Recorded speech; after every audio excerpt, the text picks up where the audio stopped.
अगर कोई ज़्यादा से ज़्यादा हमारा साथ निभाएगा इस दुनिया में, तो साथी है मित्र गंगा के जल बिंदु पान तक। अर्धांगिनी बढ़ेगी केवल मकान तक। परिवार के सब लोग चलेंगे केवल शमशान तक। अरे बेटा भी हक निभाएगा तो केवल अग्निदान तक।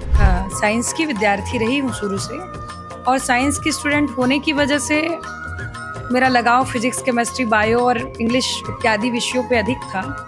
मेरा लक्ष्य भी कुछ दूसरा था। ये बात तो आपने बिल्कुल सही कही कि छत्तीसगढ़िया सबले बढ़िया। महू छत्तीसगढ़ की बेटी हूँ भाई, और छत्तीसगढ़ में जन्म होना मोर परम सौभाग्य की बात है। सतयुग में नंदी जी ने एक पैर मोड़ लिए, सत्य वहीं खत्म हो गया था। तब त्रेता में ही निकल गया था, दया द्वापर में ही निकल गया था। कलयुग में एक चीज बचा है, वो दान है। आप कहीं भी नंदी जी का दर्शन कीजिएगा, एक ही पैर वाले, 3 पैर मुड़े रहेंगे। ये शायादार वृक्ष कभी जमाने के काम आए, जब सूखने लगे तो जलाने के काम आए। और कच्चा समझ करके फेंक न देना ये मकान, कच्चा समझ करके फेंक न देना ये मकान, क्योंकि शायद किसी जमाने में ये सर छुपाने के काम आए। पूरा भारत देश शिवमय हुआ है क्योंकि 8 मार्च को महाशिवरात्रि का महापर्व है। जगह जगह शिवलिंग की महारुद्राभिषेक हो रहा है। हमारे मिनी इंडिया भिलाई में भी बीते 7 दिनों से शिव महापुराण की कथा हो रहा था। इसको कराया है शिव शक्ति सेवा समिति द्वारा, और इसमें राष्ट्रीय कथावाचिका आराध्या शर्मा जी ने बहुत प्यारे प्यारे वर्णन किए कथा का, चाहे वो समुद्र मंथन का हो या सती माता की कथा हो। तो आज हमारे साथ मौजूद है आराध्या शर्मा जी, जिनसे हम जानेंगे। और आपको एक मैं खास बात बता दूं, ये भिलाई की ही बेटी है और साइंस कॉलेज से इन्होंने पढ़ाई की है। तो आज सब कुछ जानेंगे कि कैसे अध्यात्म की ओर इनका खिंचाव हुआ, और उन्होंने कब से कथा वाचन की शुरुआत की, और देश में कहाँ कहाँ कर चुके और यहाँ पे कैसा एक्सपीरियंस रहा। पहले तो आपको बहुत बहुत स्वागत है भिलाई टाइम्स में। आप सभी को बहुत बहुत जय श्री राधे, जय सिया राम, हर हर महादेव। और मैं आराध्या शर्मा आप सबके मध्य। मेरा बहुत ही प्यारा अनुभव रहा कैंप 1 में। कैंप 1 के सभी भक्तगण ने बहुत ही दत्तचित्त होकर के, एकाग्रचित्त होकर के, द्रवीभूत अंतःकरण से शिव महापुराण की मंगलमयी आनंददायिनी रसस्वादिनी कथा का रसस्वादन किए। और मेरा बहुत अच्छा अनुभव रहा। मैं भिलाई की होकर के बहुत समय बाद मुझे भिलाई में कथा करने का अवसर मिला, और मुझे बहुत आनंद मिला। जैसे पहले दिन आप आए तो थोड़े कम लोग रहे होंगे क्योंकि धूप भी तेज थी, आपकी दोपहर को कथा हो रही थी। पर जैसे जैसे दिन बढ़ता गया, दूसरा दिन, चौथा दिन, आज 7वां दिन था, आज कैसा माहौल लगा आपको? भैया मैं ये बोलना चाहूंगी कि पहले दिन से ही हमारे पंडाल में बैठने की जगह नहीं हो पा रही थी। हाँ, पहले दिन से। और आज का तो, जब पहले दिन वो बात थी तो आज कुछ कहने को बचा नहीं। पहले ही दिन से ना केवल पंडाल में, अपितु आस पास इर्द गिर्द इतने सारे लोगों ने, और पंडाल को लगातार हमको बढ़ाना पड़ रहा था, और जगह हो नहीं रही थी। दिन ब दिन भक्तों का आवागमन चलता रहा। जैसा कि आप देखें कि अपार संख्या में लोगों की भीड़ बनी रही, और उतनी भीड़ होने के बाद भी लोगों ने बहुत अपने अंतःकरण से महापुराण की कथा का आस्वादन किए। अब आपने 7 दिन तक तो सुनाया है, तो उसमें अभी नहीं जाते हैं, तो यूट्यूब चैनल में भी है। अब मैं आपसे पूछना चाहूँगा, भिलाई से आपने, जैसे मैंने बताया, साइंस कॉलेज से पढ़ाई की, तो थोड़ा-सा अपने बारे में बताइए कि कैसे आपका अध्यात्म की ओर खिंचाव हुआ और आपने कथा वाचन शुरू किया? श्रीमद् भागवत महापुराण की मंगलमय कथा से मैं शुरुआत की। वैसे मैं साइंस की विद्यार्थी रही हूँ शुरू से, और साइंस की स्टूडेंट होने की वजह से मेरा लगाव फिजिक्स, केमिस्ट्री, बायो और इंग्लिश इत्यादि विषयों पे अधिक था। मेरा लक्ष्य भी कुछ दूसरा था। मैं बायो लेके पढ़ रही थी, तो मेरा एम, मैं 2 चीज लेके चल रही थी। एक तो मैं एमबीबीएस, हाँ, और दूसरा प्रोफेसर बनना चाहती थी कि लोगों को मैं उचित शिक्षा दे सकूं, ऐसा मेरा एम था। लेकिन ठाकुर जी की कृपा हुई। हम लोग ब्राह्मण परिवार से हैं, इसलिए अनवरत रूप से हमारे घर ठाकुर सेवा होती है। और जब मैं 12th क्लास में थी, तब मेरे एक मामा जी के द्वारा मुझे जन्मदिन में श्रीमद् भागवत महापुराण की मंगलमय कथा का ग्रंथ मिला, और उस दिन से लेकर के पीछे वाले पन्ने में भागवत जी की आरती लिखी हुई थी। तो मैं नित्य जब भी ठाकुर जी की आरती करती, तो भागवत जी की आरती मैं साथ में किया करती थी। और मेरा कहीं ना कहीं ऐसे मानना है कि आजकल बहुत सारे ग्रंथ सबके घर में हैं, लेकिन केवल उसमें धूल जम रहे हैं। निश्चित रूप से ये 10 सालों का मेरा अपना व्यक्तिगत अनुभव रहा है। वो भागवत जी की आरती, मेरे सद्गुरुदेव भगवान की कृपा, क्योंकि ये मेरे लिए बहुत बड़ी अपॉर्च्युनिटी है और बहुत बड़े आनंद की प्राप्ति है। बिना विद्यालय गए, बिना संस्कृत विद्यालय में पढ़े और बिना किसी शिक्षा दीक्षा के आज यहाँ तक पहुँच पाना, ये मेरे बड़े बुजुर्ग, मेरे सद्गुरुदेव भगवान और खासकर मैं अपने मामा जी का जिक्र करूँगी, जो आत्मा के मेरे गुरुजी हैं और शरीर से मेरे मामा जी हैं।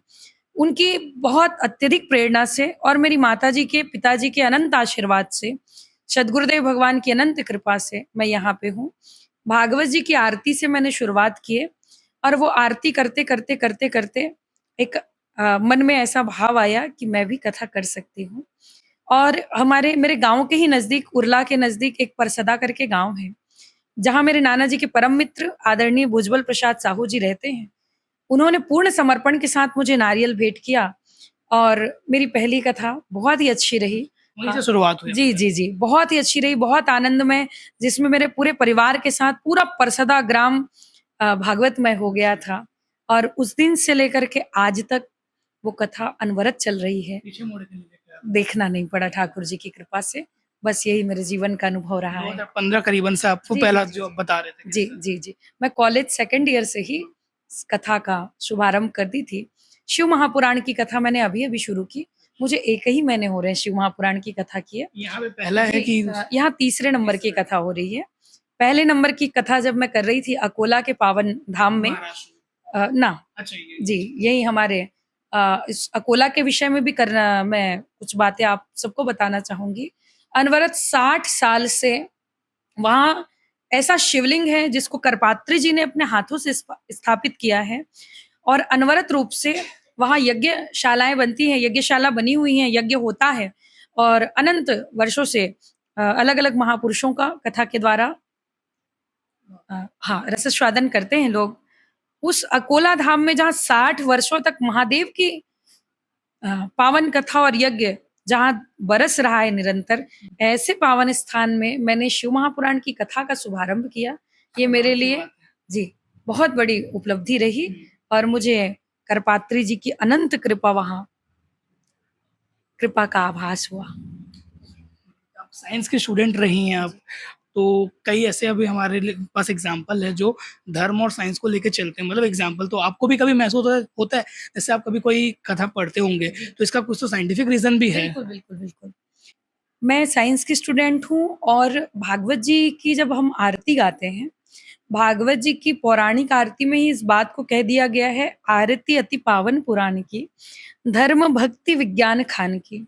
जो कोई भी व्यक्ति भागवत जी के ग्रंथ को पढ़ा होगा, शिव महापुराण को पढ़ा होगा, समस्त प्रकार के खगोल भूगोल विज्ञान की वृहद व्याख्या व्यास जी ने भागवत पुराण में और 18 पुराण में लिखे हैं।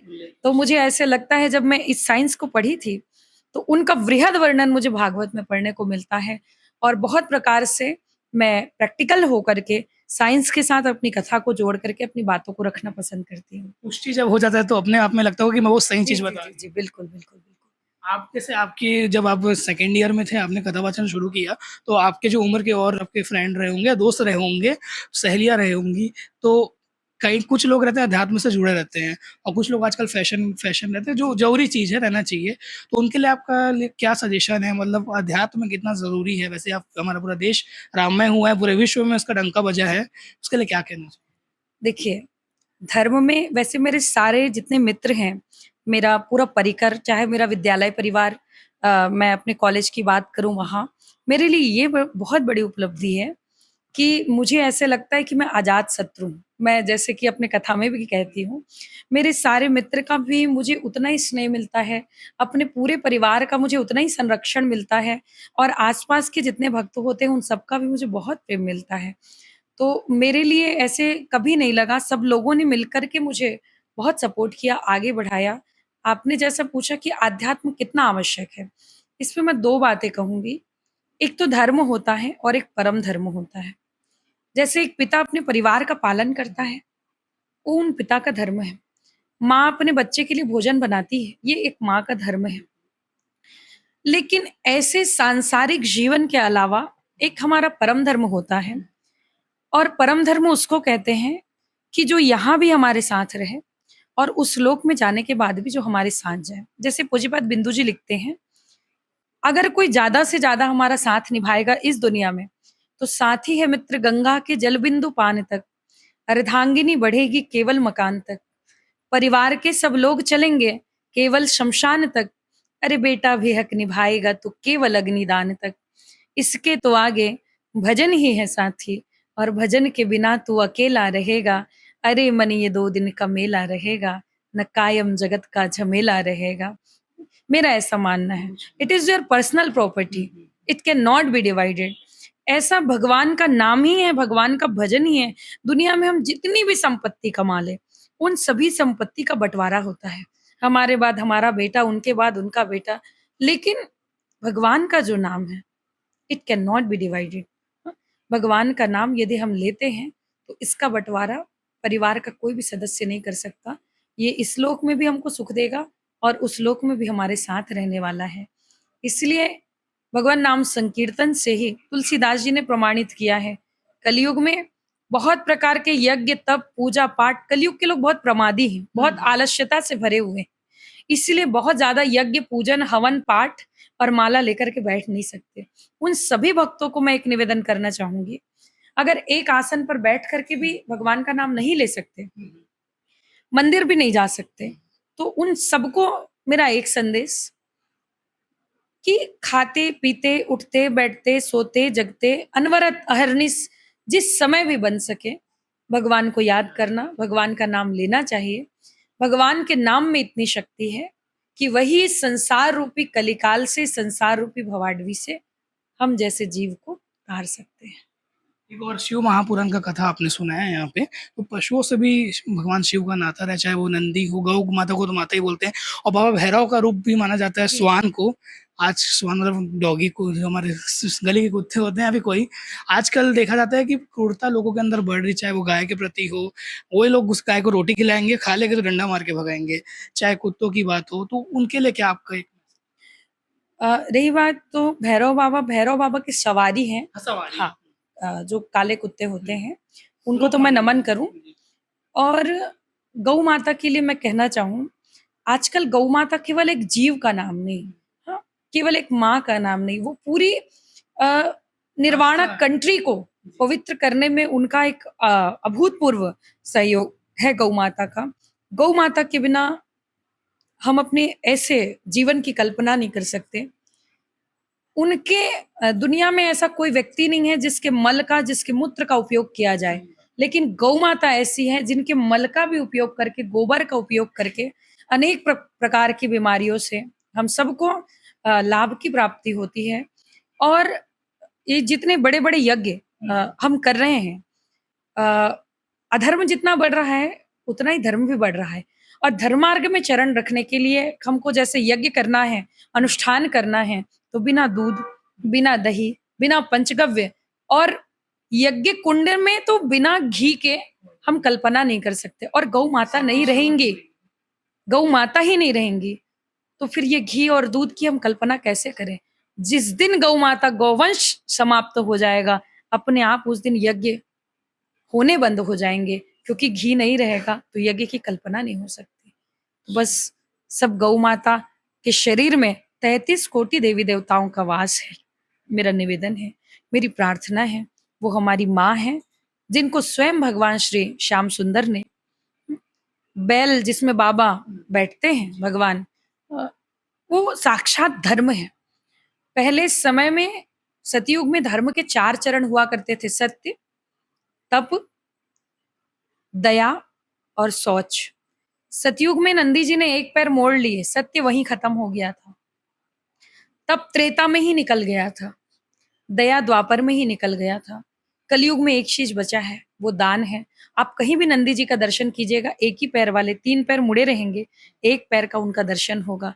नंदी अर्थात साक्षात धर्म, और धर्म को धारण करने वाले हैं मेरे महादेव।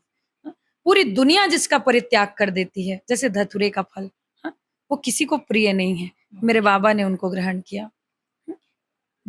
सारे देवी देवताओं ने समुद्र का मंथन किया, अनेक रत्न निकले।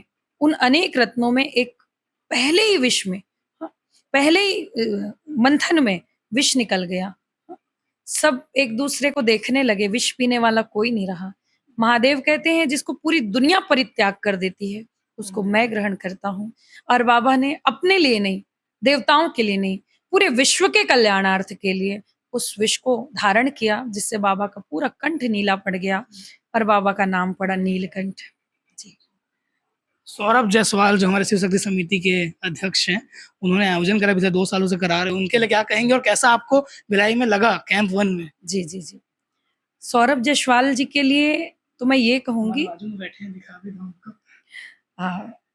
हमारे सौरभ भैया बड़े ही धर्मात्मा और बड़े ही सरल, बड़े ही सहज और बहुत ही अच्छे व्यक्तित्व के धनी हैं। ऐसी विशाल कथा का आयोजन, और इनका जब संकल्प हो रहा था, जब ये मेरे पास आए हुए थे अकोला में, तो मैंने इनसे पूछा भी था, भैया इस कथा को कराने का आपका उद्देश्य क्या है?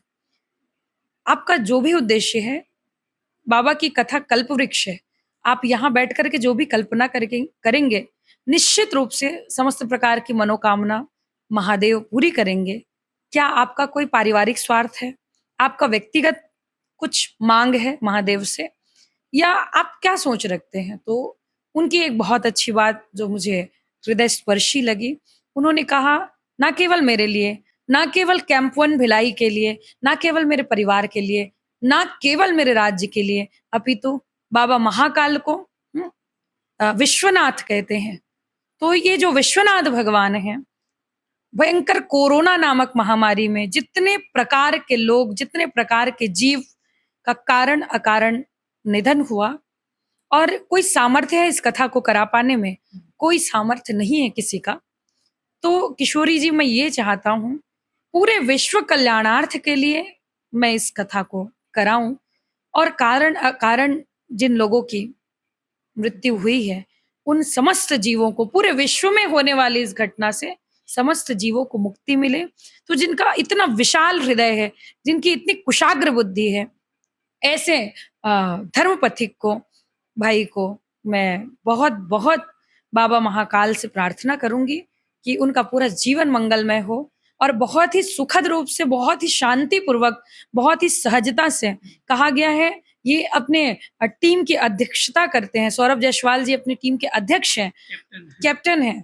तो एक कैप्टन के अंदर जो गुण होना चाहिए, कहते हैं मुखिया मुख सो चाहिए खान पान को एक, और पालई पोसई सकल अंग तुलसी सहित विवेक। मुखिया के ऊपर डिपेंड करता है कि वो परिवार का संचालन कैसे करते हैं। जैसे ये मुख पे हम भोजन डालते हैं, तो मुख कभी भेद नहीं करती कि आज उंगली को नहीं देना है, आज हम पैर तक भोजन नहीं पहुंचाएं, बराबर रूप से, सुचारू रूप से। वैसे ही मैं सौरभ भाई के लिए और इनकी पूरी टीम ने एकजुट होकर के इतनी मेहनत की है, इतनी मेहनत की है, तन मन धन से इन्होंने अपना सर्वस्व बाबा की भक्ति में लुटाया है। और इनके विषय में एक और निवेदन, इनकी कथा कैसे अच्छी नहीं होती, यहाँ भक्त इतने कैसे अच्छे नहीं आते। जिस दिन संकल्प हुआ है, संकल्प होते ही पहला निमंत्रण महाकाल को जाता है, महाकाल के सन्निधि में उनका आशीर्वाद लेकर के आए हैं। इसीलिए ये इतनी विशाल संख्या में जो भीड़ आपने देखा, मुझे नहीं लगता कि वो मेरी वजह से, मुझे नहीं लगता कि वो इनकी वजह से, हमने तो महादेव को निमंत्रण दिया है। और जहां मेरे बाबा आते हैं, वहां 33 कोटि देवी देवता अलग अलग रूप लेकर के आते हैं। ये बस वही सबका दर्शन उन्होंने भी और मैंने भी किया है। ऐसे धर्मात्मा के लिए मैं चाहूंगी भगवान उनको खूब खूब प्रगति दे, खूब उत्थान दे, और धर्मार्ग की ओर सदैव अग्रसर रहे, समस्त प्रकार की उनकी मनोकामना पूर्ण हो। बस। बड़े भक्त हैं महाकाल के सौरभ भाई हमारे। अब शुरुआत भी पहले आपसे जब बात हुई थी तो आपने इनके बारे में बोला, अभी भी कहा। एक आखिरी सवाल फिर इंटरव्यू को विराम देते हैं। हम चाहेंगे आप और दोबारा आएँ और आपसे बातचीत हो। जितने भी हमारे मतलब कथावाचक रहते हैं, कथावाचिका रहते हैं, तो एक लोग जानना चाहते हैं कि आपका घर कब बस रहा है, फिर आप कब शादी करने वाले हैं? कोई प्लानिंग है अभी आपका? अच्छा, ऐसी बात है तो देखिए, बहुत सारी चीजें परमात्मा ने अपने लिए रख रखी है? सुनहु भरत भावी प्रबल बिलख कहूँ मुनिनाथ, लाभ हानि जीवन मरण यश अपयश विधिहात। वैसे ही जैसे ये 6 चीजें परमात्मा के हाथ में है, वैसे ही one of the most important decision in our life, in your marriage, है ना, विवाह बहुत महत्वपूर्ण फैसला है। तो मैं ये तो नहीं कहूंगी कि मैं करूंगी, या मैं ये भी नहीं कहूंगी कि मैं नहीं करूंगी, क्योंकि कथाकार को पता है, जब हम मंच पे बोल रहे हैं कि ये सारी चीजें विधाता ने लिख रखी है। जो जस लिखा जन्म विवाह मरण गति सोई, जो जस लिखा तहां तस होई। तो जहां परमात्मा ने तय कर दिया है, उनकी मर्जी के बिना एक पत्ता भी नहीं हिलता। अगर मेरे महाकाल की कृपा है, अगर मेरे लड्डू गोपाल की कृपा है, अगर वो चाहते हैं कि मैं कहीं जाऊं, तो उनकी मर्जी के खिलाफ मैं नहीं जाऊंगी। समय आने पे बिल्कुल मैं इसकी जानकारी आप सबको दूंगी, और अभी तो ऐसी कोई बात नहीं है। कथावाचक या कथावाचिका से बात करने का फायदा ये होता है कि जो भी जवाब मिलता है, श्लोक भी सीखने को मिल जाता है। और आपका यूट्यूब चैनल है, उसका नाम बता देते हैं। जी, प्रेम सुधारस किशोरी आराध्या शर्मा सर्च करने से वो मेरा यूट्यूब चैनल है। पूरा अपडेट मिल जाएगा कि अगली कथा आपकी कहाँ है, और जो भी लाइफ में होने वाला है। लगातार छत्तीसगढ़ में कथा है, तो जितने भी भक्त भाई शिव महापुराण से जुड़े, मैं चाहूंगी सभी प्रेम सुधारस के माध्यम से जुड़े, और आगामी कथा के सारी बातें उसमें मिल जाएंगी। भिलाई की बेटी हैं, छत्तीसगढ़िया सबसे बढ़िया बोलते हैं, क्या कहना चाहेंगे अंत में? ये बात तो आपने बिल्कुल सही कही कि छत्तीसगढ़िया सबले बढ़िया। महू छत्तीसगढ़ की बेटी हूँ भाई, और छत्तीसगढ़ में जन्म होना मोर परम सौभाग्य की बात है। छत्तीसगढ़ के बेटी होए के नाते मैं सबला इतना ही कहना चाहूँ, हमार जन सियान है, हमार जन बुजुर्ग है, एमन हमार अनमोल धरोहर है। हमन छत्तीसगढ़ के लइका मन जब तक सियान मन के दोनों हाथ लइका मन के सिर में नहीं रखावे, है ना, तब तक मोला पूर्ण कृपा के अनुभव नहीं हुए। कहे जाते जब भागवत जी की कथा है वो हमन ला मरना सिखाते, लेकिन रामचरितमानस के जिन कथा है वो हमन ला जीवन जीना सिखाते। रामचरितमानस में कहे गे रही ने कि प्रातः काल उठ के रघुनाथा, मात पिता गुरु नावहि माथा। मैं अपन जीवन के एक और बहुत रहस्यमय बात ला बताना चाहूँ।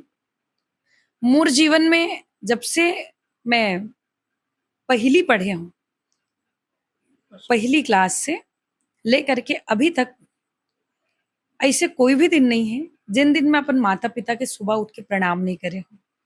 और निश्चित रूप से उखर चरण के धूल माँ, उखर चरण के वो मणि माँ, नखमणि माँ, वो बात है, उखर दोनों हाथ में वो शक्ति है कि मोला कहीं विद्यालय के आश्रय ले लेनी पड़ीस, और आप सबके मध्य में बैठे हों कथा कहे बर। निश्चित रूप से मोर बड़े बुजुर्ग और मोर माता पिता के परम आशीर्वाद है। मोर गांव के जम्मो लइका मन ला, सब युवान भाई मन बहन मन ला मैं ये कहना चाहूँ कि ये जन हमारे माता पिता है, बड़े बुजुर्ग है, ये शायादार वृक्ष कभी जमाने के काम आए, जब सूखने लगे तो जलाने के काम आए। और कच्चा समझ करके फेंक ना देना ये मकान, कच्चा समझ करके फेंक ना देना ये मकान, क्योंकि शायद किसी जमाने में ये सर छुपाने के काम आए, शायद किसी जमाने में ये सर छुपाने के काम आए। मेरे माता पिता का परम आशीर्वाद, अनंत आशीर्वाद है। और जब जब मैं कथा में रहती हूँ तो मानसिक रूप से, और सामने रहूं तो प्रत्यक्ष रूप से, दोनों पहर मैं उनका प्रणाम और चरण वंदन करती हूँ। तो आप सब ये आराध्या शर्मा को देख रहे हैं, ये उनकी देन है। इसी के साथ हम अपने इंटरव्यू को विराम देते हैं। आपको हमारी बातचीत कैसी लगी आप हमें बता सकते हैं, और इन्होंने अपने चैनल का नाम बताया है, उनसे भी जुड़ सकते हैं। और इसी तरह के न्यूज़ अपडेट के लिए बने रहिए भिलाई टाइम्स के साथ। चैनल को सब्सक्राइब जरूर करें। धन्यवाद। जय जवाहर।